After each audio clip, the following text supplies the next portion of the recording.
बिस्मिल्लाहिर्रहमानिर्रहीम। ये दिसंबर 2011 की बात है। आज मुझे अपनी ज़िंदगी की पहली कमाई मिलने वाली थी।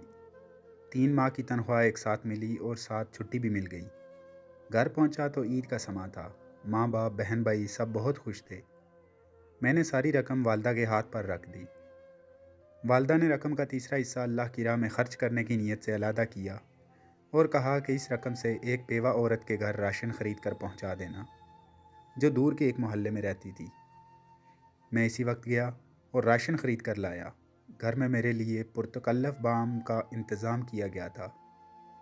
बहन भाइयों के साथ मिलकर लजीज खानों के मज़े उड़ाए और सफ़र की थकावट दूर करने की गर्ज से रज़ाई में घुस गया। आंखें नींद से बोझल हो रही थी कि अचानक इस बेवा औरत और इसके यतीम बच्चों का ख्याल आया। इरादा किया कि अभी जाऊं और सामान पहुंचा आऊं। तबीयत में सुस्ती थी, सोचा कल पहुंचा दूंगा। लेकिन बाद में ख्याल आया, मैं तो पुरतकल्लफ खाने का मज़ा ले चुका हूँ, कहीं वो बच्चे भूखे ना हों।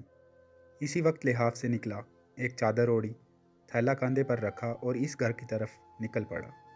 शदीद सर्दी थी, धुंध भी ज़्यादा थी और भारी थैला उठाने में कुछ दिक्कत हो रही थी। एक दूर मोहल्ले में इस औरत का घर था। इसका शोहर मजदूरी करता था और 4 बच्चे थे। एक नागाहान हादसे में शोहर की मौत हो गई और अब इसके यतीम बच्चों पर दस्ते शफ़क़त रखने वाला कोई न था। किस्मत भी बहुत सितम ज़रीफ़ है, कभी ऐसे लोगों को लपेट में ले लेती है जिनका अल्लाह के सिवा कोई नहीं होता। ख्यालात का एक समंदर लिए इस बेवा औरत के घर के बाहर पहुंचा। घर क्या था, बस एक डब्बा था। एक कमरा, छोटा सा सैन और एक पुरानी सी चारदीवारी थी। दरवाज़ा खटखटाया तो एक 5 साला बच्ची बाहर आई, जिसके चेहरे पर परेशानी, खौफ और भूख नुमायाँ थी। मैं इसके चेहरे को तके जा रहा था और दिल ही दिल में दुआ कर रहा था कि अल्लाह किसी बच्चे पर ऐसा वक्त न लाए। इस बच्ची ने एक पुराना सा जोड़ा पहना हुआ था और एक शदीद सर्दी में एक फटी पुरानी जर्सी पहनी थी। पाँव बरहना थे और वो भी इस सर्दी में के पैरों को जमा के रखते।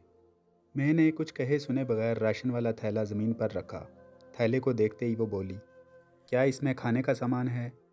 यह सुनना था कि मैं हैरान हो गया।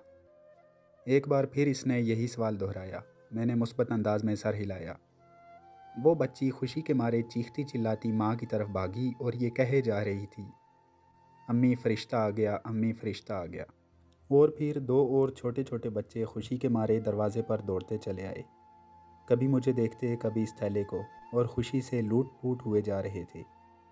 मेरी आंखों से आंसू रवां होने लगे, होंठ कपकपा रहे थे और जिस्म में एक सर्द सी लहर दौड़ रही थी।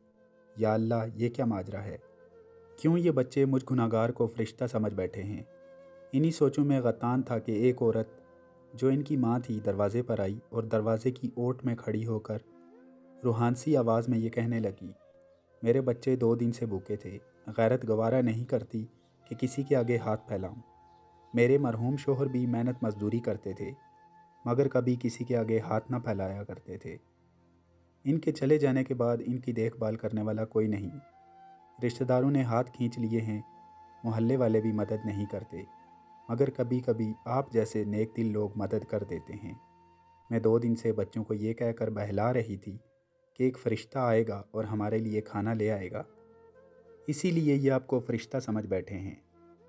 इस औरत ने अल्लाह के हुजूर शुक्राने के चंद कलमात अदा किए, मुझे ढेर सारी दुआएं दी और शुक्रिया अदा किया। मैं वहाँ से वापस हो लिया। आंसू रुकने का नाम नहीं ले रहे थे।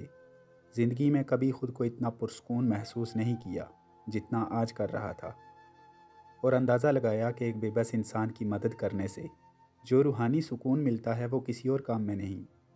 हमारे इर्द गिर्द ऐसे बहुत से गुरबा होते हैं जो मस्कीन होने के बावजूद किसी के आगे हाथ नहीं फैलाते, मगर मदद करने वाले हाथों के मुंतज़र ज़रूर रहते हैं।